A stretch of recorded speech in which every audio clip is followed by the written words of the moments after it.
Բարև ձեզ սիրելի հայրենակիցներ, ձեզ հետ է Էդվարդ Անտինյանը։ Ողջունում եմ ձեզ Համայնհայության մայրաքաղաք Երևանից։ Այսօր հունիսի 20-ն է 2026 թվական։ Աշխարհաքաղաքական իրադարձությունները շատ են, հագեցած են, դրա համար շատ կարճ ուղղակի ընտրությունների թեմային անդրադառնամ, որտեղ նորություններ առանձնապես չկա։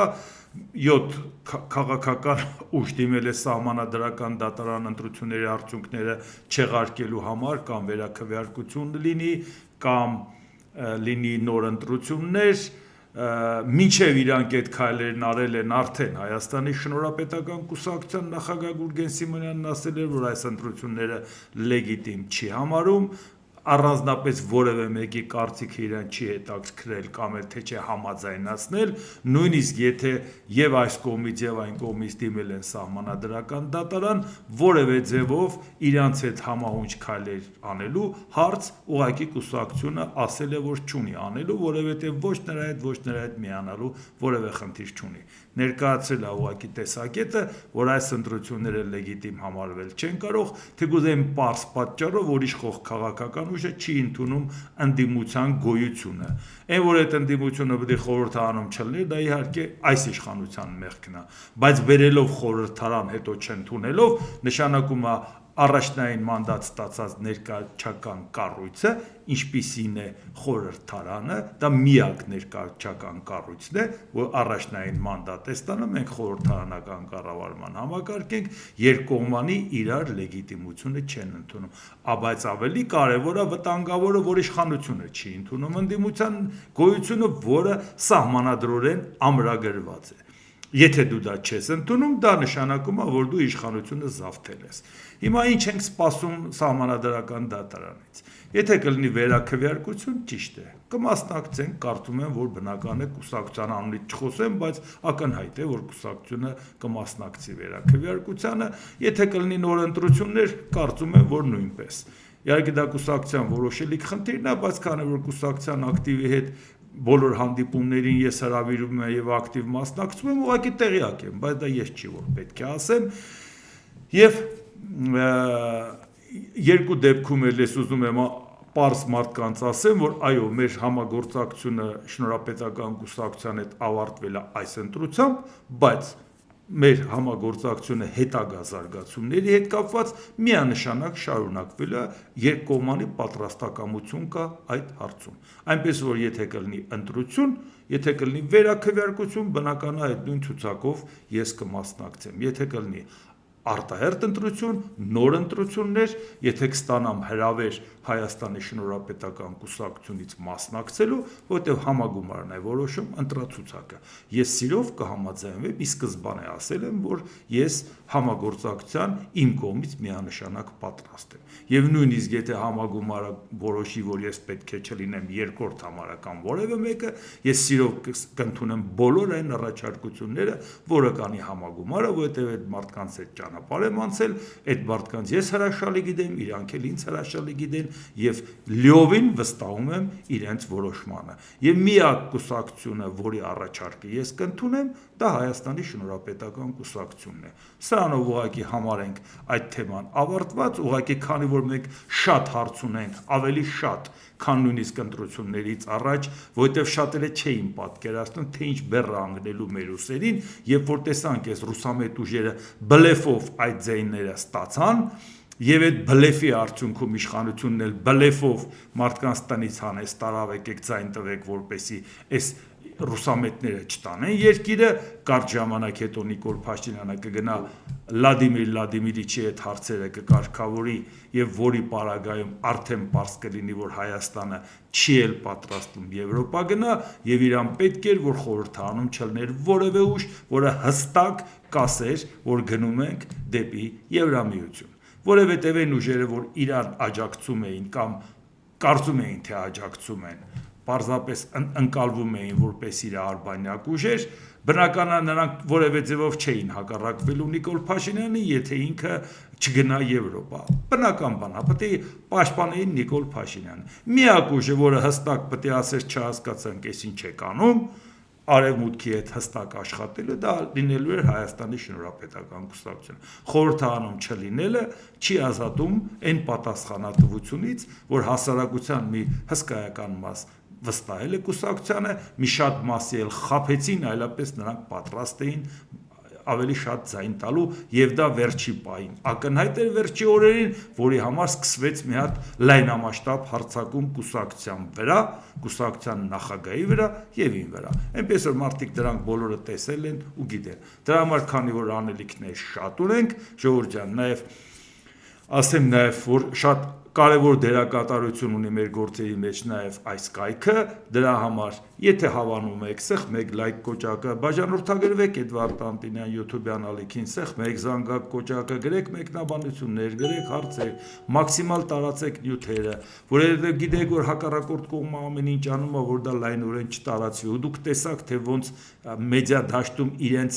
իրենցով լցրեցին ամբողջ տարածքը եւ որի պարագայում ստացվեց այնպես, որ մարդիկ էլ ասում են դե իրանք են որոշում կայացնողը կամ իրանք են այդ ամեն ինչը անողը։ Դրա համար, եթե նաև ցանկություն կունենաք ձեր ֆինանսական աջակցությունը ունենալ ծրագրին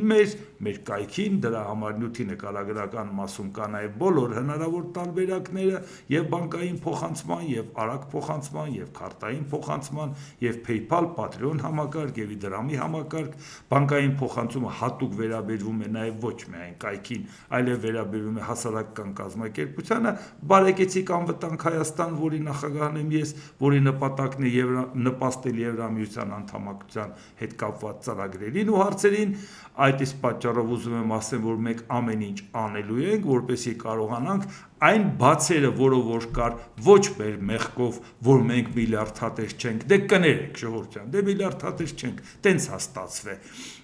Գոնե կարողանանք կոմպենսացնենք այդ քայլերը անենք։ Եվ այո, մի բան էլ ուղղակի ասեմ, ես զուտ կուսակցության անդամ չեմ դարձել այն պատճառով, որ ավելի ճկուն ձևով գործենք, կուսակցության վրա շատ ավելի կոշտ, այսպես ասած,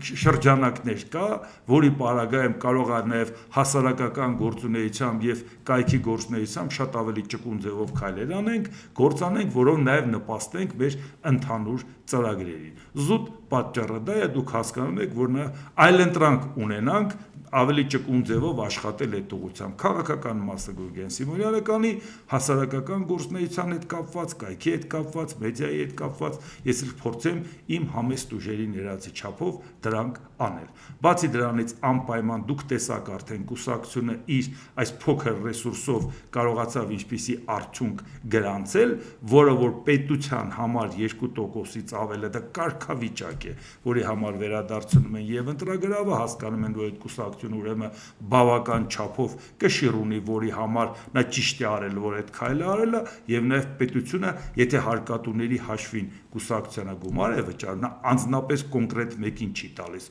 ով որ այդ նիշը հաղթահարել է, այսինքն ասում է ես պարտավորություն ունեմ ճանաչել քո կարգավիճակը, դու էլ պարտավորություն ունես ծառայել այն ժողովրդին, որի համար այդ քայլը արել ես եւ իրանք քեզ վստահել են։ Պետությունն էլ դրա համար դա անում է եւ դու էլ որպեսի դա շարունակես։ Դրա համար սկսած կուսակցությանը անդամագրվելուց, վերջացրած կազմակերպական հարցերը մոկնելու,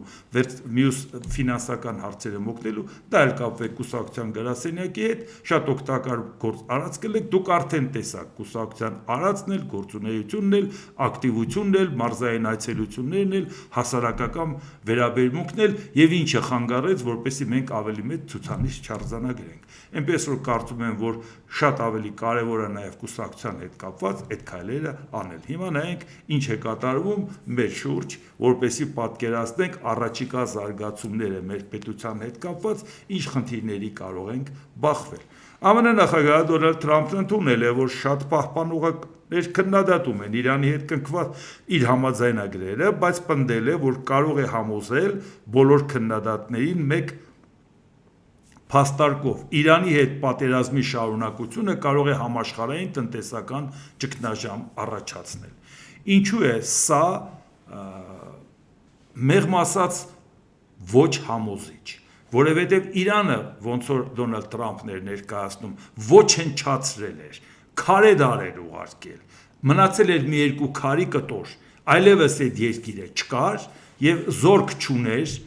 նավատորմ չուներ, ոչինչ չուներ, գործարաններ չուներ, ամեն ինչ ավերված էր եւ այդ պարագայում ինչ է նշանակում պատերազմը շարունակել, դա կհանգեցնի համաշխարհային տնտեսական ճգնաժամի։ Ոնց որ թե դու հաշված րոպեների ընթացքում պետք է Իրանը արդեն վերցնեիք, նավթի վրա վերահսկողություն հաստատեիք եւ ասեիք ամբողջությամբ դա մեր տիրապետության տակ է։ Այդ պետությունում էլ որոշել եք ձեր դրածոյին դնեիք, որ դա գար իշխանության։ Սա էր, չէ՞։ Բա ինչ համաշխարհային։ Մարդիկ ինչու չեն հավատում, որովհետեւ ասում են, բա դու ուրիշ բան ես խոստանում։ Ուրիշ բան է իր ասում, ոգևորված գլուխդ գովում էր, որ հարվածեցի, տեսեք ինչ արեցի, գլխատեցինք,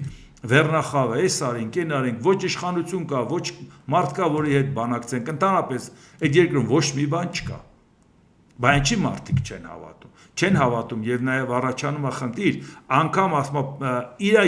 հենց կուսակցականներ կամ իր երկրի ներսում շատերը չեն հավատում, ոչ թե աշխարհում մյուսները եւ շատ վատ է, որ եթե Դոնալդ Թրամփը աշխարհի ամենահզոր պետության ղեկավարը կնորոնապետական Իրանին, որ շատ հարցերում երկրի ներսում է շատ խնդիրներ կա իր ժողովրդի հետ կապված, որ դժգոհությունը հենց առաջացավ ժողովրդի մոտ, այսինքն դրսից չէր դա ծրագրավորված ոտի կանգնացնել։ Այդ հետո որոշեցին ներսի ալիքը տնտեսական դժգոհությունները գեներացնեն դրսից ազդեն եւ իրանց դրածոն դնեն, որը չստացվեց։ Արդյունքում, եթե այսօրվա դրությամբ Դոնալդ Թրամփը հետ է քաշվում եւ շատ անհաջող պայմանագիր կնքում, մենք շատ ավելի վատ վիճակում ենք հայտնվում։ Ամբողջ աշխարհը, ոչ թե մենակ Հայաստանը կամ տարածաշրջանը։ Այդ համար դա մեզ համար շատ մտահոգիչ է եւ նորից հիշեցնեմ, որ Իրանի հետ կապված հարցերը պարբերաբար ես խոսել եմ այդ մասին, մեր իշխանությունները քար լռություն, մեր ընդդիմությունը քար լռություն, դե ինչ դա իրանց ինչ թեման է, նա իրար կվիրավորեն էլի, կկզացնեն, էս կանեն, են կանեն, ինչ են ընկել մանր հարցերը։ Բայց բավականա մի հատ հուշագրի մասին ասվեց, որ ստորագրելու է, Նիկոլ Փաշինյանը ոգևորված ասեց, այո, դե եթե չլինի Ամերիկա-Իրան համաձայնություն, խաղաղության խաչմերուկը ոնց կարա Հա, նոր հասկացա ժողովրդին բացատրեցիր, դեռ առանց սպասելու որ արդյունքը ինչ է ալնելու, որ խաղաղության խաչմերուկ չի լինի, եթե Ամերիկան ու Իրանը համաձայնության չգան։ Բա միջև է ասեի ժողովուրդ ջան, իրոք խնդիրներ ունենք։ Այդ լավատեսական սցենարները, որ պատմում եք, տրճիկ տվեք, գնացեք, երգեք, պարեք, ուրախացեք, ինչի մասին է խոսքը։ Բոլոր հարցերը լուծված են։ Մեկ է պարզվում է, վայ ժողովուրդ ջան, ուզում էինք ասել, որ ուղղակի ձեր տրամադրությունը չգնի ժամանակին չենք ասե, վիճակը սա է։ Շարունակենք տեսնել ինչա սպասվում։ Իրանի արտգործնախարարությունը հայտարարել է, որ իրանական պատվիրակությունը եւս կմեկնի Շվեյցարիա բանակցություններ վարելու եւ պահանջելու Միացյալ Նահանգների հետ ստորագրված հուշագրի դրույթների կատարումը։ Պետք է ուրբաթ օրը լիներ, տեղի չունեցավ, իհարկե չասեմ պատճառը, որ սաղ էլ հասկացան, որ պատճառը նա էր, որ Իրանն էր հրաժարվել, իսկ Իրանն էլ հրաժարվել է, որովհետեւ Իսրայելը հարվածում էր Լիբանանին։ Հիմա արդեն իրանական ամերիկյան պատվիրակությունը արդեն ժամ առաջ գնացել է Շվեյցարիա, իրանական պատվիրակությունն էլ այո ասել է կգամ, բայց իրանց նախապայմանը շարունակում է, որ դու բան ունես խոստացած, եթե չարեցիր, չենք շարունակի, բայց Դոնալդ Թրամփը ոնց որ ցույց էր տալիս, որ աղերսում է Իրանը, խնդրում է համաձայնագիր, ոնց որ չենք տեսնում, որ խնդրում է։ Միացյալ Նահանգների հետ կնքված ամբողջ հուշագիրը վտանգի տակ կլինի, եթե նրանք չկարողանան ստիպել Իսրայելին դադարեցնել Լիբանանի վրա հարձակումները, ասված է հայտարարության մեջ։ Այսինքն Իրանը Միացյալ Նահանգների հետ գնում է համաձայնության, նախապայման է դնում Լիբանանը։ Եվ Ամերիկան համաձայնվում է դրան։ Այսինքն համաձայնվում է Իրանի նախապայմանին, որ Լիբանանի հետ կապված պատերազմը կդադարեցնես։ Պատկերացնում եք դա ինչ է նշանակում։ Ոնց որ Իրանը կանգներ Ամերիկային ասի, ես պատրաստ եմ քո հետ համաձայնագրի, բայց պետք է Ուկրաինայի պատերազմը դադարեցնես։ Ինչ կապ ունես դու Լիբանանի հետ։ Այդ դուք չթողեց Իրանը, որ Լիբանանը պետություն դառնա։ Այն որ Լիբանանը այսօր այդ օրին է, ավելի շատ մեղավոր է Իրանը, քան թե մեղավոր է Իսրայելը։ Հիմա է Իսրայելը մեղավոր, բայց Իրանն էր մեղավոր, որ պետությունը պետության մեջ պահում էր Հեզբոլային, ու դա նորություն չի։ Տասնամյակներով չթողեցին այդ պետությունը կայանա, զինված խմբավորումով։ Բայց հիմա ստացվում է, որ մարդասիրական բանը առաջ քաշում, Լիբանանը կհարվածես, մենք քո հետ պայմանագիր չենք կնքի։ Բայց այն դեպքում, երբ որ Հեզբոլայի վերացնելը, աշխարհի շահերից է բխում, բայց Իսրայելը ողջևորված Հեզբոլլայի փոխարեն ավելի առաջ է գնում, դրա համար դառնում է իր քայլերն անընդունելի եւ այդտեղ արդեն Իրանը ստանում է առավելություն, այդ հարցը չլուծեք, ես քո հետ չեմ պայմանավորել, սա աղերսող Իրանի պայման է, որը դրել է Ամերիկայի առաջ, ու Ամերիկան չի կարող ասի, բայց քո պատճառով էր, որ Լիբանանն այսօրին է, չի կարող ասի, որտեղ ինքը ուզում է Իրանի հետ համաձայնության գնա, սա նաև այն մարդկանց համար, ովքեր նենց կրակոտ վերլուծություններ են անում, գործից բացարձական տեղյակ, ինչա կատարվում Ամերիկայում, ինչա կատարվում Իսրայելում եւ ինչա կատարվում Իրանում, չեմ հասկանում ում ասածն եք մեկնաբանում, ինչ եք մեկնաբանում, որ արդյունքը դա է ստացվում։ ԱՄՆ փոխնախագահ Ջեյդի Վենս, Իսրայելը ինչպես շատ այլ երկրներ փորձում է ազդել ամերիկյան քաղաքականության վրա։ Ամերիկացի առաջնորդները պետք է շատ զգույշ լինեն, որ երբ մենք որևէ բան անում ենք, դա անենք Ամերիկայի շահերից ելնելով, այլ ոչ թե որևէ այլ երկրի շահերից ելնելով։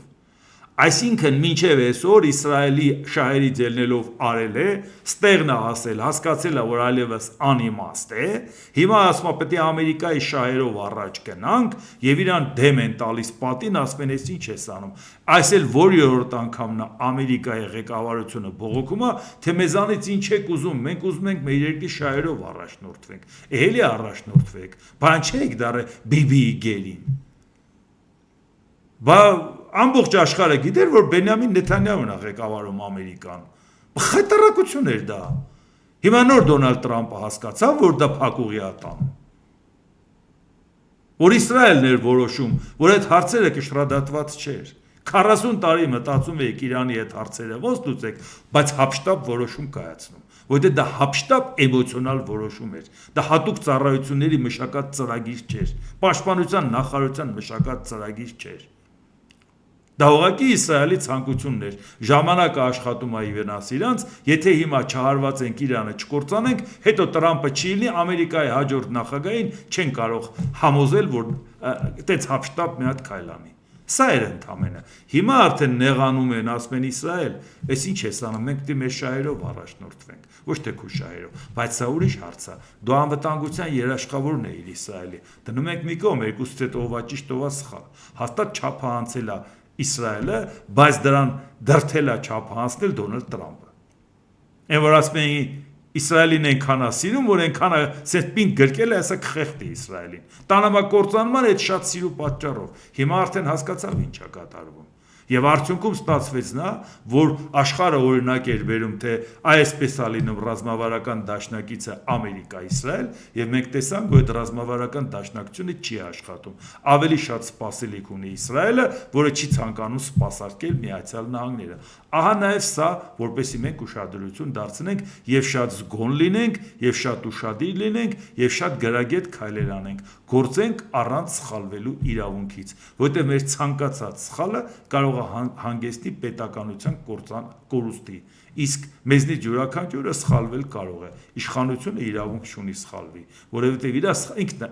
իր գործունեությունից ու անգործությունից է կախված մեր երկրի ճակատագիրը, ներկան ու ապագան։ Դրա համար մենք ասում ենք, ստեղծենք հանրային այն կարծիքը, որը գոյություն, ընտրողը դուք եք, որին կլսեք, ում կլսեք, արդյունքի պատասխանատուն դուք եք, բայց դրա զոհ կարող է դառնանք մենք ու մեր պետությունը, որ եւ մեր ժողովուրդը։ Դրա համար մենք պետք է զգոն լինենք եւ պահանջատեր։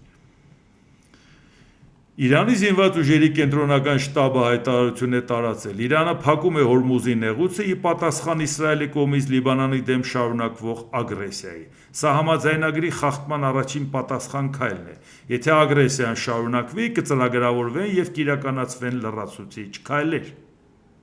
Այնպես տեսնում եք, այս ոչնչացած քարեդար գնացած Իրանի պահանջն է։ Հորմուզի նեղուցը Ամերիկան բացել է, նավահանգիստներն ապաշրջափակել է։ Իրանը փակում է, պայմանը դնում է Լիբանանը։ Սա պարտվողի վարքագիծ է։ Սա պարտադրված վարքագիծ է։ Բայց դրա տակից մենք էլ դուրս գանք, չէ՞։ Ամերիկան ծրագրեր ունի Սյունիքով, որը կարող է Իրանի դուրը չգա, որը հաստատ Իրանի դուրը չի գալի։ Ուրեմն պետք է լուծում գտնվի, որ մենք պատկերացնենք տեղից, որ մենք գոհ չենք այն ինչ որ Թրամփի հետ կնքված է Հայաստանի հետ կապված։ Բա պատկերացրեք, որ նույնիսկ այն ինչից գոհ չենք, մեզ արգել են դա էլ անել։ Որտեւ Իրանն ասում է հերիք այդ Ամերիկային կասեք այս կողմերը չերևա։ Դա շատ վտանգավոր է, ժողովուրդ ջան։ Եվ ԱՄՆ փոխնախագահ J.D. Vance-ը հաստատել է, որ ԱՄՆ նախագահի բանագնացները Ուիթքոֆը եւ Քուշները արդեն ժամանել են Շվեյցարիա Իրանի հետ բանակցություններ վարելու համար, եւ որ ինքը կարող է միանալ նրանց առաջիկա օրերին։ Այսինքն սա արդեն պատկերացրեցիք այն պատրաստակամությունը ժամ առաջ Ամերիկան ուղարկել էր ավելի շուտ, դեռ չգիտեր Իրանից գալու են թե չէ, դեռ Իրանը չէր հաստատել։ Բայց այդքան շտապում են բանակցությունների գնալ։ Իսկ ԱՄՆ նախագահ Դոնալդ Թրամփը հայտարարել է, որ Իրանն ունի 60 օր ժամանակ համաձայնագիր կնքելու համար, այլապես Վաշինգտոնը կձեռնարկի քայլեր, որոնք լուրջ հետևանքներ կունենան Թեհրանի համար։ Իրավիճակի սրման դեպքում կարող են խափանումներ առաջանալ Հորմուզի նեղուցով նավթի մատակարարումների մեջ, քանի որ նավագնացությանը սպառնացող վտանգները տարածաշրջանն անվտանգ չեն դարձնի խոշոր նավթատար փոխադրողների համար։ Ում ես համոզում։ Մենք համոզվել ենք, արագ համաձայնագիր կնքի։ Ում ես համոզում, որ եթե մենք համոզվեցինք, որ այո, ճիշտ ճանապարհը դա է, պետք է Իրանի վրա ճնշենք, որպեսզի Իրանը համաձայնվի։ Այսինքն հարվածը, հարձակումը, ավերածությունները, մարդ սպանելը գործին չօգնեց, հակառակ ազդեցություն ունեցավ։ Այդ երկիրը մոբիլիզացվեց։ Այդ տնտեսական խնդիրներն էլ մարդկանց մոտ որ կա դրեցին մի կողմ։ Հիմա էլ վախենում են ոտի կանգնեն կառավարությունից բողոքեն, այն դեպքում երբ որ այդ բողոքը օբյեկտիվ է։ Բացի դրանից հիմա ավելի շատ բողոքելու առիթ ունեն, որտեղ երկիրն ավելի վատ վիճակում հայտնվեց։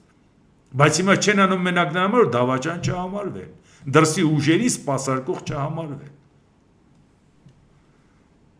Թրամփը հայտարարել է, որ ԱՄՆ-ն օժտված է աշխարհի ամենաուժեղ բանակով եւ հիշատակել է Իրանի նկատմամբ վերջերս ձեռնարկած գործողությունները, պնդելով, որ ամերիկյան ուժերը զգալի վնաս են հասցրել նրա ռազմական ենթակառուցվածքներին։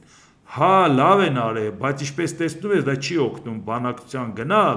այն դեպքում, երբ որ այդ 14 կետում կար փոխադարձ պարտավորություններ, իսկ մնացած կետերում հիմնականում երկու կետներ փոխադարձ, մնացած բոլոր կետերում Ամերիկայի պարտավորություններն էր, նույնիսկ այդ պարագայում Իրանը չի ստորագրում, ասում է ոչ, պետք է պայմանս կատարես նոր,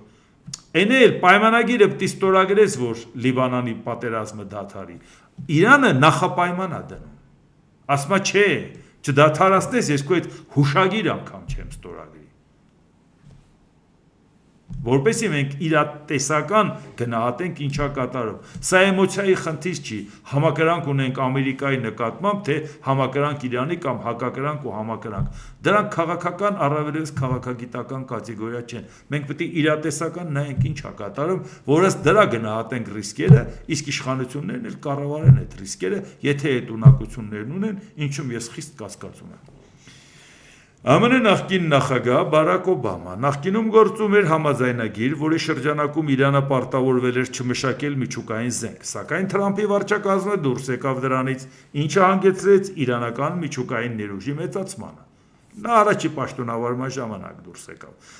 Այժմ մենք անցանք պատերազմի միջով ծախսեցինք միլիարդավոր դոլարներ, մեր զինված ուժերին ենթարկեցինք հսկայական ծանրաբեռնվածության, բազմաթիվ մարդիկ զոհվեցին եւ տպավորություն է ստեղծում, որ մենք վերադարձել ենք ուղիղ այնտեղ, որտեղից սկսել էինք նախքան պատերազմը։ Միայն թե իրավիճակը դարձել է մի փոքր ավելի վատ։ Չէ, իրավիճակը մի փոքր չի վատ։ Ասեմ Ամերիկայի Միացյալ Նահանգների 44-րդ նախագահ Բարակ Հուսեյն Օբամային։ Իրավիճակը շատ վատ է, որովհետև դեռ Իրանը վախ ուներ Ամերիկայից։ Իրանը հիմա Ամերիկայից չի վախենում։ Հարված ուտելուց հետո չի վախենում, որովհետև ասում է՝ «Յա, էս էիք դուք»։ Փաստորեն ստացվում է, որ մենք ձեզ կարող ենք հաղթել, որովհետև դուք մեր հրթիռով խփում եք, մենք էլ հակառակն ենք խփում, մենք էժան դրոնով խփում ենք, դուք թանկով կռվում եք, ծախսերը ձեր վրա մեծանստում, դուք տակից դուրս չեք գալիս, Իրանն էլ մի քիչ էլ նենց այսբերգ պետությունն է, ինչքան գետնի երեսին է, մի 10 այդքան է գետնի տակ է։ Ինչ ասես տակը կառուցել է, որ նույնիսկ չգիտես, այդ տարածքը դու ի վիճակի ես գրավել, թե ինչ խնդիր լուծես, կամ նույնիսկ չգիտես, որ կառավարումը որտեղից է, կենտրոնացված կառավարումը հոգևոր առաջնորդի շարքից անեցիք, հետո տեսակ, որ այդ մարդիկ վաղուց ապակենտրոնացրել են իրենց իշխանությունը եւ ռազմական կարողությունները, շարունակում են կռվել առանց կենտրոնից հրահանգ ստանալու։ Բա ով էր դրա մեղավորը։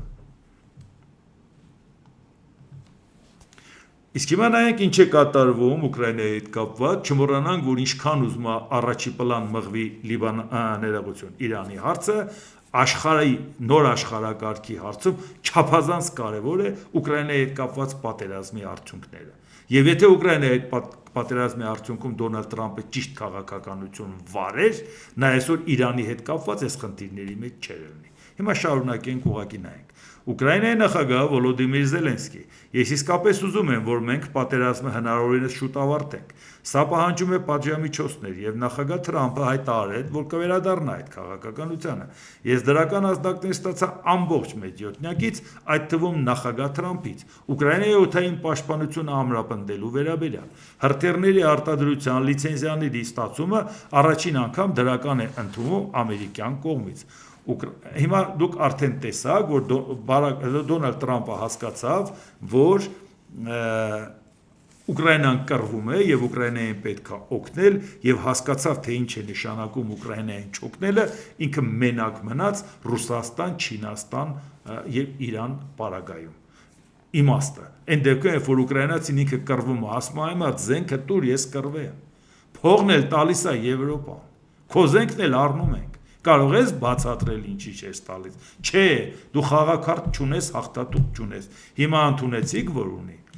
Ուկրաինայի նախագահ Վոլոդիմիր Զելենսկին հայտարարել է, որ Ալեքսանդր Լուկաշենկոն պետք է մեկ շաբաթվա ընթացքում ապամոնտաժի Բելարուսի տարածքում տեղակայված վերահաղորդիչներն ու այլ ենթակառուցվածքները, որոնք նրա բնորոշմամբ օգտագործվում են ուկրաինական քաղաքներին հասցվող ռուսական հարվածները կոորդինացնելու համար։ Հակառակ դեպքում Ուկրաինան ըստ նրա ինքնուրույն կգործի։ Զելենսկին նշել է, որ ուկրաինական քաղաքներին, դրանց թվում սահմանամերձ շրջաններին հասցվող հարվածներն իրականացվում են Բելարուսի տարածքից տեղակայված ենթակառուցվածքների աջակցությամբ, եւ դա անվանել է գործոն, որը նպաստում է խաղաղ բնակիչների մահվանը։ Նախագահն ընդգծել է, որ Ռուսաստանը շարունակում է Բելարուսին ներքաշել պատերազմի մեջ, իսկ Լուկաշենկոն ունակ է սահմանափակել իր տարածքի օգտագործումը եւ դադարեցնել այն ռեսուրսների մատակարարումը, որոնք, ինչպես պնդում է ուկրաինական կողմը, օգտագործում են ռուսական զորքերը։ Իսկ հիմա սա նաև դաս պետք է լինի մեր ռուսամետ ուժերին եւ որ տեսնեն այս գործընկերությունը ինչպես է ճաքեր տալիս։ Զելենսկին այս պայմանը կարող էր դնել առաջիկ այս 4 տարվա ընթացքում, բայց ինչու է հիմա ասում։ Հիմա է ասում, որովհետև Լուկաշենկոն տեսավ Մոսկվայի հարվածները եւ հասկացավ, որ ինչ օրը կգցի Բելարուսին։ Իսկ նույն Լուկաշենկոն առաջի օրը, որ հարցազրույց էր տալիս, ասում էր, թե 3 մաքսիմում 4 օր կտևի այս պատերազմը, մեր դեմով պետք է կռվի, ինքը համարում էր, որ ինքը այդ պատերազմի կողմը։ Հետո հասկացավ ինչ կատարվեց, իր տարածքը օգտագործեցին Ուկրաինայի դեմ։ Որից հետո ինչ եղավ։ Հետո երբ որ հասկացավ, որ ինչ է կատարվում, վախեցավ, ասեց, եթե մեր վրա հարձակվեք, մենք կբերենք միջուկային հրթիռներ կդնենք Ռուսաստանի կողմից, մենք ձեզ հակահարված կտանք շատ ծանր։ Հետո հասկացավ, որ այդ հրթիռները, որ Ռուսաստանը դրել է, Ռուսաստանն է որոշելու հարվածի թե ոչ, բայց Ռուսաստանին հիմա հարվածում են, Ռուսաստանը պատասխան հարված չի տալիս։ Այն նապաստակ, ով պետք է քո համար այդ հրթիռը արձակի։ Հիմա արդեն որոշեց, որ ներողություն խնդրի Զելենսկուց, եթե ես իրան վերավորել եմ, ներողություն եմ խնդրում, բա այդ տարիքիդ վրա, բա մի հատ նայ անցած այդ ճանապարհին, տարիքիդ, գեդինը չես մտնում։ Իսկ հիմա էլ արդեն Զելենսկին պայման է դնում։ Եթե հիմա դու չհրաժարվեցիր դրանից մեկ շաբաթվա մեջ, պատասխան հարված է ստանալու։ Իսկ հիմա Լուկաշենկոն մտածում է, այն հարվածը, որը ստանում է Մոսկվան, եթե կստանա Մինսկը, Լուկաշենկոն հասկանում է իր գլուխը ինչ կգա։ Շատ լավ է հասկանում, դե ինքն է ներքաշել պատերազմի մեջ։ Եվ դա նշանակում է, որ հիմա այդ ուլտիմատումը պետք է որոշի։ Ու հասկանում է, որ Զելենսկին կատակ չի անում, որովհետև դա ասում է Մոսկվային հարված հասցնելուց հետո։ Եթե այդ Մոսկվան է պաշտպանելու Մինսկի օդը, մեկնելի իրան պաշտպանի։ Եվ հիմա դուք կտեսնեք, թե ինչպես է մեր աչքի առաջ նաև այդ սերտ համագործակցությունը, ոնց որ մենք տեսնում ենք Ամերիկա-Իսրայել, հիմա էլ տեսնենք Ռուսաստան-Բելարուս։ Եթե Բելարուսը կանգնի ասի, չէ, չեմ հանում, դե կտեսնես ինչ եմ անում, ուրեմն պատասխան հարված ստանալու, որին չի պաշտպանել Ռուսաստանը։ Եթե կանգնեց ասեց, այո, հանում եմ, նշանակում է նա ասում է, իմ պետության շահերը ավելի կարևոր են, քան Ռուսաստանի շահերը, ինչքան Ռուսաստանին օգնել եմ, սխալվել եմ։ Հետ եմ քաշվում։ Հիմա դուք կտեսնեք նաև ինչա կատարվում։ Մենք էլ կտեսնենք, մի շաբաթը կանցնի, չէ, սարերի հետևում չի։ Մենք էլ կգնահատենք։ Եվ նաև դրանից հետո կգնահատենք, թե ոնց է, որ 2026 թվականին այս վիճակը, որի մեջ ներքաշված է Ռուսաստանը, դեռ Հայաստանում իրար գլուխ են ջարդում, թե ով է սպասարկելու Ռուսաստանի շահերը։ Ժորժ ջան, ես ուղղակի ապշած եմ, ես չեմ պատկերացնում։ Ինձ թվում է, կամ այս մարդիկ են ուրիշ մոլորակի վրա ապրում, կամ ես չեմ հասկանում, բայց ինչն եմ մեկնաբանում։ Այս փաստերը այս մարդկանց բացարձակ հետաքրքիր, չէ՞, իրանց կարծիք կազմելու համար։ ԱՄՆ նախագահ Դոնալդ Տրամպը հայտարարել է, որ Ուկրաինայի ճգնաժամը տեղի չէր ունենա, եթե Արևմուտքը պահանջեր մեծ ութնյակը, որի մեջ էր մնում նաև Ռուսաստանը։ Ավելի վաղ Տրամպը հայտարարել էր, որ Իրանի հետ համաձայնագրի կնքումից հետո ուշադրությունը կսևեռի Ուկրաինայի խնդիրների կարգավորման վրա։ Խորը թյուրիմացության մեջ է Դոնալդ Տրամպը, որ գտնում է, որ Իրանի հետ կապված համաձայնագրից հետո պետք է ինքը ուշադրություն դարձնի Ուկրաինայի խնդիրներին, որ Ուկրաինայի խնդիրներին ուշադրություն դարձներ, Իրանի հարցը կլուծվեր ավտոմատ։ Ինչ ուլտիմատում ներկայացներ Իրանին, Իրանը դա կընդուներ։ Եթե Իրանը մենակ մնար, որովհետև այսօր հարցը նա չի, որ Ռուսաստանը ի վիճակի չի Իրանը ընդունել։ Իրանը այսօր մենակ չի։ Մենակ է Ամերիկան։ Որտեղ Եվրոպայի հետ առճակատման գնում չի օգնում Ուկրաինային։ Բա սա է։ Այսինքն եթե տեղերը փոխեր առաջ նա աներ, հիմա Իրանի հետ կապված չէր լինի, որ ասեր, լավ, սպասեք, Իրանի հարցը լուծեմ, անցնեմ Ուկրաինա։ Մինչև Իրանի հարցը լուծել, Ուկրաինայի հարցը լուծեիր։ Ժամանակ չունեիր։ Բայց հարցը ուրիշ է, մենակ հո դա չի։ Մեծ ութնյակի անդամ, եթե Ռուսաստան լիներ, պատերազմ չէր լինի։ Սա ինչ է նշանակում։ Ուկրաինան, Ռուսաստանը մեծ ութնյակի անդամ էր։ Ո՞վ էր ձեռը բռնե։ Բա Ռուսաստանը չհարձակվեց, օկուպացրեց Ղրիմը։ Բա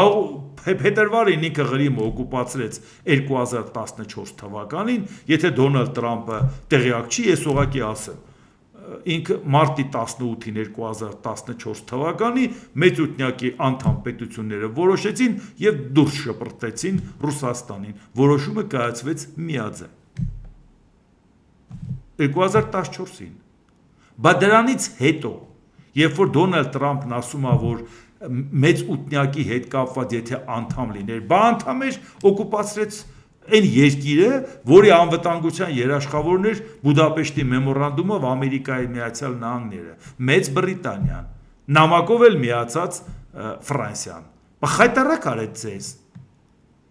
Բա դա այնտեղ ո՞նց էր մնալու մեծ ութնյակի անդամ։ Եվ դրանից բացի հարցը ուրիշ է։ Ռուսաստանը կանգնել է ասել է մտադրություն չունեմ վերադառնալու մեծ ութնյակ։ Բա դա երբ է ասել։ 2017 թվականին։ Կարող է Դոնալդ Տրամպը պատահաբար հիշի, թե 2017 թվականին ով էր Ամերիկայի Միացյալ Նահանգների նախագահը։ Ես որքան հիշում եմ Դոնալդ Տրամպը, որի պաշտոնավարման ժամանակ պաշտոնապես Ռուսաստանը հայտարարեց, որ վերադառնալու մտադրություն չունեմ։ Իսկ 2019 թվականին Լավրովը Սերգեյ, արտգործնախարար, կանգնեց եւ հայտարարեց, որ մենք մեծ ութնյակ վերադառնալու ցանկություն չունենք։ Կարող է Դոնալդ Տրամպը ուշադրությամբ նայած լինի իր առաջի պաշտոնավարման ժամկետը, դա 19 թվականն էլ չէր դրա մեջ, ում է մեղադրում։ Կարող է 2025 թվականի դեկտեմբերին, երբ որ Պուտինը հայտարարեց, որ մեզ չի հետաքրքրում վերադառնալ մեծ ութնյակ, այդ ժամանակ նախագահը Դոնալդ Տրամպը չէր։ Ինչքան կարելի է աղերսել, որ Ռուսաստանը համաձայնվի գա, նա էլ ասի չեմ գալի։ Ինչքան։ Դրա չափը երբ է ավարտվում։ Մեկ էլ բացատրել, որ եթե ինքը մեր գործընկերը ալներ, տենց բան չէր անի։ Ութնյակի անդամ 3 պետություն կար, չէ, որոնք որ Բուդապեշտի մեմորանդումի հետ կապված առնչություն ունեն։ Բար համարեց ձեզ։ Էլ ինչ մեծուտնյակ։ Դրա համար շարունակենք, տեսնենք Ֆրանսիայի նախագահ Էմանուել Մակրոն, եվրոպացիները միջնորդներ չեն, մենք ուսի կանգնած ենք Ուկրաինայի կողքին, մենք աջակցություն ենք ցուցաբերում եւ մենք պատժամիջոցներ ենք կիրառել Ռուսաստանի դեմ։ Բանակցությունների մեկնարկի օրը եվրոպացիները պետք է լինեն բանակցային սեղանի շուրջ, քանի որ Եվրոպայի շահերը անմիջականորեն տուժում են Ուկրաինայում տեղի ունեցողից։ Եվրոպայի վերաբերմունք, պարբերաբար որ խոսում ենք մեր առաջնահերթությունը արտաքին քաղաքական պետք է լինի Եվրամիությունը, առավել ևս որ Եվրամիությունը լուծում է նաև իր անվտանգային խնդիրները։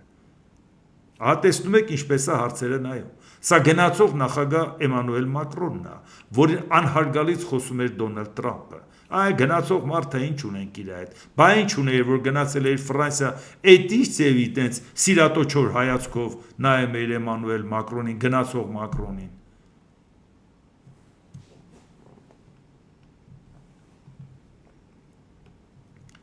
Ուկրաինայի նախագահ Վոլոդիմիր Զելենսկի այսօր ուկրաինական բանակը փաստացիորեն Եվրոպայի գլխավոր բանակն է, որը կարող է երկար ժամանակ զսպել եւ դիմադրել լայնածավալ ագրեսիային, եւ այն պետք է այդպես մնա այս պատերազմից հետո։ Նման բանակի գոյությունը պետք է օգնի կանխել Պուտինի կողմից ապագայում ցանկացած ագրեսիվ գործողություն։ Եթե մենք ուզում ենք, որ Եվրոպան ունենա ամենաուժեղ բանակը, որը կարող է իսկապես արձագանքել ցանկացած սպառնալիքի, դա հնարավոր է միայն Ուկրաինայի հետ երկարաժամկետ համագործակցության եւ ուկրաինական բանակին երկարաժամկետ աջակցության միջոցով։ Ուկրաինան ապացուցեց մարտի դաշտում, թե ինչպիսի գործընկեր է, ապացուցեց մարտի դաշտում, թե ինչպես է կարողանում դիմակայել Ռուսաստանին, ցույց տվեց, որ ինքը պատերազմի մեջ ներքաշված, այդքան հարվածների պարագայում, այնպիսի արդյունավետ դրոնների արտադրություն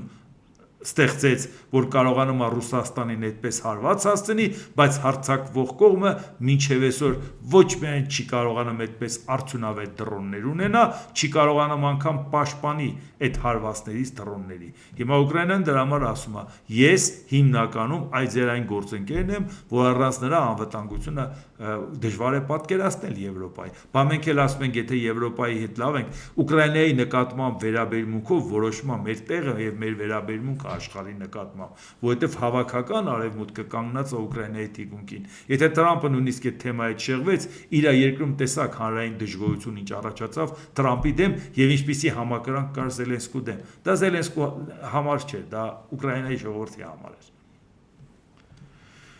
Ֆրանսիայի նախագահ Էմանուել Մակրոնը հայտարարել, որ ԱՄՆ նախագահ Դոնալդ Թրամփը պաշտոնը ստանձնելուց հետո կարծելով, թե Ուկրաինան անպայման պարտվելու է, ժամանակի ընթացքում փոխել է իր տեսակետը։ Թրամփը համոզվել է, որ իր շրջապատի Ուկրաինայի մոտալուտ փլուզման մասին կանխատեսումները կեղծ են եղել։ Այսինքն Ֆրանսիայի նախագահը ցույց է տալի, որ քո հատուկ ծառայություններն ու քո ադմինիստրացիան գործից ոչինչ չեն հասկանում։ Հրապարակային ասում են դու չէիր, որ ասում էիր հաղթատուղ խաղակարդ չունես։ Սա նաև խոսում է ինչի մասին, որ մենք էլ որպես պետություն առավոտից իրիկու լացուկոսները չպետք է դնենք, վայ, եթե սենց անենք, մեր դեմ էս կանեն, եթե նենց անենք, մեր դեմ ենք անենք։ Իրանը Ամերիկայի Միացյալ Նահանգների ու Իսրայելի հետ միաժամանակ դուրս է գալի ու պայմաններ է դնում, այդքան հարված ուտելուց հետո։ Ուկրաինան պայմաններ է դնում, այդքան հարված ուտելուց հետո։ Ու չի ասում, վայ, նրա չափերը նայեք, լա իմ չափերը նայեք։ Ֆրանսիայի նախագահի խոսքով Թրամփ անձամբ տեսել է, որ ուկրաինացիները քաջ եւ հնարամիտ մարդիկ են, որոնք նա այժմ հարգում է։ Այսինքն դուք արդեն տեսաք այս ամեն ինչը որ ուղղակիորեն նաև առնչվում է Հայաստանի հետ, որովհետև Վլադիմիր Պուտինի վարած քաղաքականության արդյունքում մենք տեսանք Եվրոպայի մեկնած ձեռքը եւ մենք տեսանք, թե այդ պարագայում ինչ է պետք անել, լուրջ աշխատանք տանել, որ եթե իրավիճակային այս պահին ուղղակի շատ հապշտապ փողով եւ որոշ արտոնություններով Եվրոպան օգնում է, ապա դա երկար չի ձգի, փոխշահավետ համագործակցություն է պետք եւ լուրջ աշխատանք այդ ուղղությամբ տանել։ Համենայն դեպս քաղաքական որոշումը կայացված է, մնում է արդեն տնտեսական գործունեության հետ կապված բարենպաստ միջավայր։ Ուկրաինայի նախագահ Վոլոդիմիր Զելենսկին հայտնել է Եվրոպական խորհրդի նախագահ Անտոնիո Կոշտայի եւ Երահանձնաժողովի ղեկավար Ուրսուլա ֆոն դեր Լեյենի հետ վարած բանակցությունների մասին, որոնց ընթացքում կողմերը համաձայնեցրել են Ուկրաինայի եվրոինտեգրման հետագա քայլերը։ և դիրքորոշումների համակարգումը Եվրոպական խորհրդի նիստից առաջ։ Զելենսկին նշել է, որ առանցքային հարց է դարձել Եվրոպական միության Ուկրաինայի անդամակցության շուրջ բանակցային գործընթացի առաջմղումը և մնացած 5 բանակցային կլաստերների բացումը, Կիևը գործընթացի շուտապույտ զարգացում, ինչպես նաև ԵՄ ֆինանսական աջակցության փաթեթի առաջին տրանշի ստացում է ակնկալում։ Զելենսկին երախտագիտություն հայտնել եվրոպացի առաջնորդներին աջակցության և Ուկրաինայի Եվրոպայի անվտանգության հետագա համատեղ ամրապնդմանը պատրաստակամության համար։ Չմոռանանք իհարկե, որ Եվրոպայում կան երկրներ, որ ասում են, քանի Ուկրաինան պատերազմի մեջ է, իմաստ չունի նրան վերցնել Եվրամիության անդամ դարձնել, դա խնդիրների առաջ կանգնեցնի, բայց չմոռանանք, որ Ուկրաինայի հետ կնքած ժամանակացույցը մինչև 2030 թվականն է, իսկ Եվրապարլամենտը ուղղակի ասեց, քանի որ մեր լիազորությունն ավարտվում է 2029 թվականին, լավ կլինի նույնիսկ եթե մենք 2030 թվական ենք որոշել, այն ջանքերը, որ հիմա մենք գործադրում ենք, հասնենք նրան, որ գոնե մինչև 2029 թվականը Եվրամիության անդամ դառնա Ուկրաինան, Մոլդովան, Վրաստանը իհարկե ինքը շեղվեց, այդ պարզա ինքը մի կողմ դրեց այդ ամեն ինչը, Մոլդովան հաստատակամ քայլերով գնում է առաջ, հաստատակամ քայլերով նաև գնում է Ուկրաինան։ Հուսանք, որ պատերազմը հաստատ չի տևի մինչև 2029 կամ 2030 թվական, և որի պարագայում Ուկրաինան կարող է դառնալ լիարժեք, լիայրավ Եվրամիության անդամ։ Ու չմոռանանք, երբ որ Ուկրաինան որոշեց գնա եվրոինտեգրացիայի ճանապարհով, այսօր Ռուսաստանը փաստեր աղավաղում է, որ իբրթե ՆԱՏՕ-ի պատճառով է հարձակվել, ՆԱՏՕ-ն բացարձակ կապ չուներ։ 2014 թվականին ինքը հարձակվեց, օկուպացրեց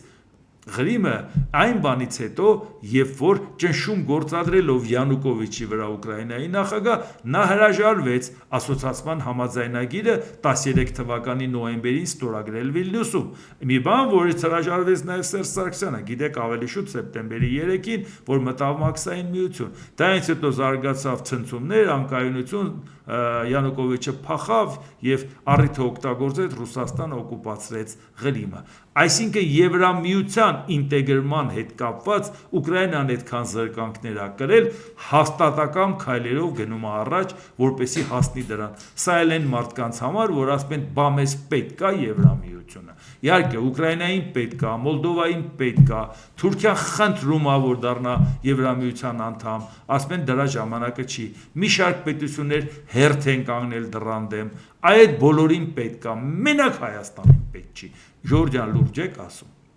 Ու պետք չէ ասել, մենք ցամաքային սահման Եվրոպայի հետ չունենք։ Դուք տեսել եք, որ Ռուսաստանի հետ էլ չունենք։ Ու պետք չէ ասել, որ մենք աշխարհագրորեն Եվրոպա չենք։ Կիպրոսն էլ աշխարհագրորեն նայեք որտեղ է գտնվում։ Եվ նաև ցամաքային սահման չունի։ Կղզի է, էլի ուղղակի։ Էնպես որ այսօր այսքանը դիտեք եւ դատեք ինքներդ։ Շնորհակալություն։